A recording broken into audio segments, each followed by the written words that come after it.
What's up, investors? It's the Russian dude. Let's get straight to the point and talk about some ridiculous Russian propaganda. Okay, today we have a long-forgotten France battle, Babushkas. And this time they are addressing the representatives of the NATO country, of the West. Basically whatever they are saying is that don't you even dare to send your military instructors to Ukraine. This will be considered as a huge escalation. We will not let this happen. Well, a typical battle. Babushkas representing the biggest fears and concerns of the Russian government. Which, by the way, if you think about it, is very paradoxical. Russian government wants to seem like it is a very tough, like you don't mess with it, but at the same time it lets these elder women do its dirty job. So yeah, it is kind of very controversial whether you should be even afraid of the Russian authorities or not. But honestly, there are some possibilities for some limited negotiations in the near future. Guys, we're gonna talk about this in more details very soon, but first of all let me give you an update from the south and the east of Ukraine, where Russia started to surrender in mass along Kharkiv front line, and then the entire Russian military budget looks like it is completely now empty. So the solutions that the Russian authorities decided to do, well, they were pretty obvious. And so yeah, to begin with, first of all, we have to make a stop in the south, and unfortunately civilian neighborhoods in Nikopol and in Dnipro were attacked by Russians, as you can see from these photos and videos. In Belohirivka, already located along the eastern front line, Ukrainians were able to use their FPV reconnaissance drones and spot just in time advancing column and the entire convoy of the Z army. They took their positions and they literally ambushed them. Also a perfect textbook combat warfare. So pretty much yes, as you could have imagined, this attempt by Russians was completely with zero success. Next we have a video from Chasiv Yar, where even more representatives of the International Legion fighting on the side of Ukraine. They're repelling and at the same time looks like clearing the remains of the Z army inside Chasiv Yar, which basically means that this so-called third Bakhmut that Russians tried to capture for the last several months, well, as you can see, they gave up on this idea as well. And by the way, as always, every single photo and video I'm showing in my episodes, the full and uncensored version will be available on my Patreon. Guys, if you want to see this extra hundreds of photos and videos, please go ahead, the link to my Patreon is down below. Next is the video from the north of Gatishche, located already along Kharkiv front line, and Russians are using their engineering equipment to, as you can see, construct some trenches. Well, Ukrainians, I mean, why would they allow them to do it, right? So they used drones to destroy these, tractors and bulldozers as well, not letting Russians to entrench themselves. And by the way, if you've been watching at least a couple of my last videos, you already know that Ukraine received a green light to strike the territory of Russia, and well, according to representatives of the Kharkiv city administration, the number of attacks of Russians against these cities, specifically using S-300s and S-400s, reduced significantly, to the point that at some particular days there was not a single one of them hurt. So as you can see, the results, the consequences of the West allowing Ukraine to defend itself much better, they already yield some results. Next is another video from a small settlement called Staritsa, also located along Kharkiv front line, and yet another ambush was created by Ukrainians. They let the Russian convoy advance a little bit deeper, and then once again they struck the middle of it, pretty much completely immobilizing it, destroyed the first vehicle, the last vehicle. Like, Ukrainians are getting so much more professional in this war in Ukraine, and I mean, there are obvious reasons for this. Unfortunately, next is the video from Vovchansk, which at this point is unrecognizable. This is no longer a city, but still, luckily, Ukrainian army controls at least 70% of Vovchansk, which is more or less the same percentage as last week, allowing us to assume that Russians stopped their attempts there as well. But another truly extraordinary video also from Vovchansk is this one, where Ukrainian Marines who came to help Ukrainians fighting inside the city, they were able to completely eliminate almost the entire base of the Z army next to the settlement and capturing at least 60 prisoners of war in one single day. We only have this video showing this, and once again this has only happened in one day, which allows us to assume that most likely something similar happened later as well. I mean, just imagine you are a representative of a Z army, you see your entire base, which is like literally a couple of 100 meters away from you, surrendering to Ukrainians. Guess what's gonna happen to your own morale?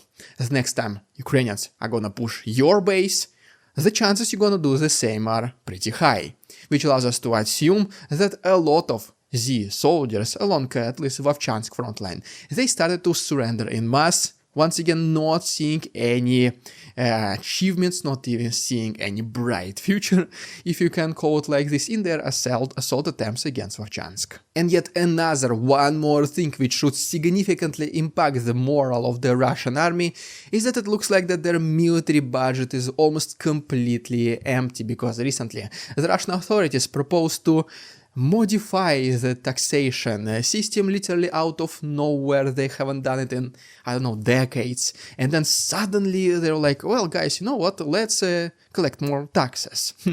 So let's talk about this right now. But guys, before we proceed, your subscriptions and likes, finally guys, they do start to work. I can see some YouTube analytics, the views are a little bit up, they are nowhere near close to what we used to have, but at least it started to work. So guys, let's continue fighting against YouTube censorship.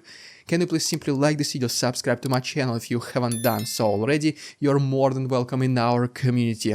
I make these daily updates, well, every single day. And also, if you want to hear some stock market news, I have my second channel, The Russian Dude Investing, where I talk about just that. So if you are interested, the link to my second channel is down below. And so yeah, so speaking about the Russian military budget being completely empty, one of the things the Russian authorities proposed to do, and at this point, well, it almost became a reality, that they decided to change the taxation system which they have right now to the progressive one, which basically means the more money you make, in the higher tax bracket you're gonna be. According to the very rough estimations, this will bring approximately 2.6 trillion rubles to the Russian military, in parentheses, budget in one single year. And once again, these are just rough estimations, and these are dozens of billions of dollars we're talking about. So why would they need to increase these taxes?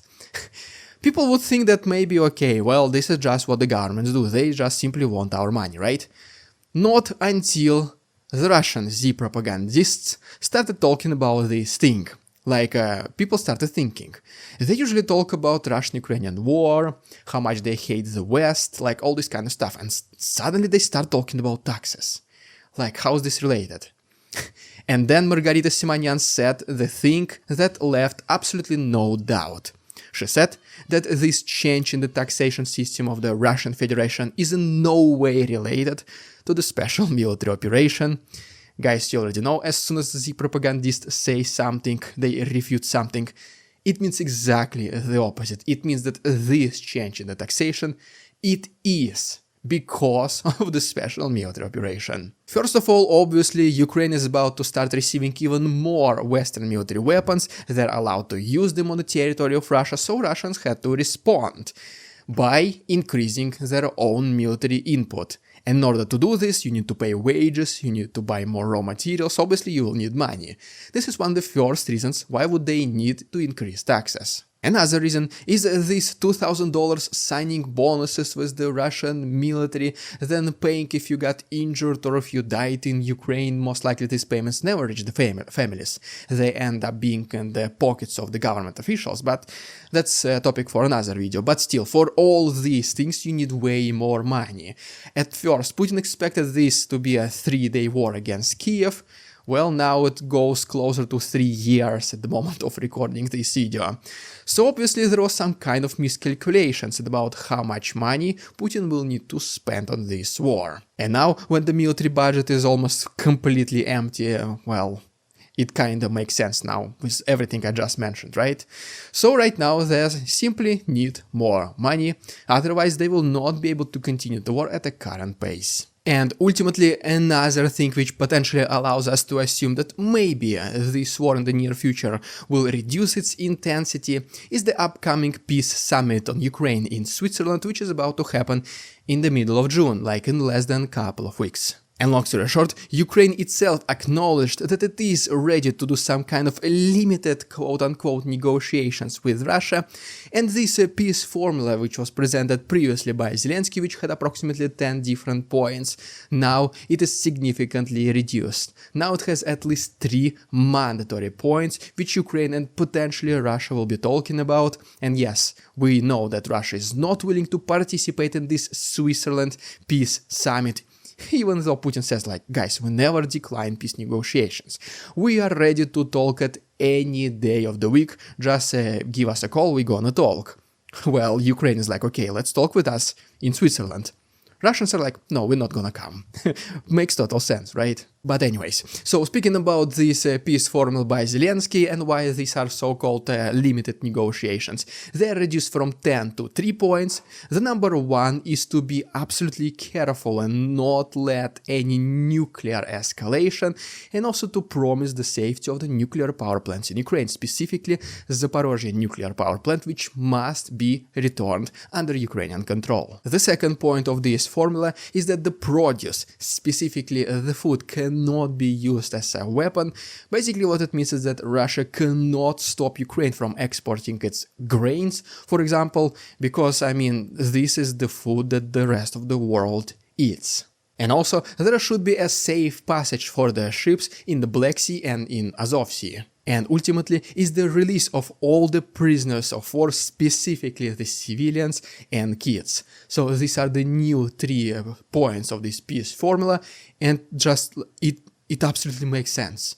This is absolutely normal conditions, normal requirements. Like if Russia does not agree even to these peace negotiations, then I mean we already don't trust Putin, let's be honest.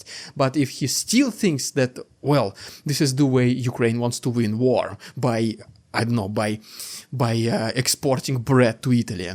If Putin is even threatened by bread in Italy, well, I still will not believe that the Z-Patriots can believe whatever Putin else gonna say. And the very last thing, guys, you probably heard about this saying that the enemy of my enemy is my friend. And so this is also what looks like that the Z army is trying to do right now, because they did summon Wagner back all the way from Africa to help them fighting in Ukraine. Very unexpected, I know, right? So let's talk about this right now. This will be an extra chapter on my Patreon, so if you are curious why would they ally with their number 1 enemy, please go ahead and check my Patreon, the link is down below. There is 1 week of free access for every single one of you to see if you like the series or not, and you will be able to see fully uncensored episodes, extra chapters, and much, much more. Once again, the link is down below. It's the best way to support the channel for this. Thank you. Well, there you have it, guys. Thank you so much for watching. Please don't forget to subscribe to my channel. Let's fight against the algorithm together. Don't forget about my second channel, The Russian Dude Investing. The link is down below, and everything else is also down below. My PayPal, Patreon, Instagram, and of course merch, hoodies, cases, pants, t-shirts. Everything is down below. Thanks so much for watching. See you tomorrow.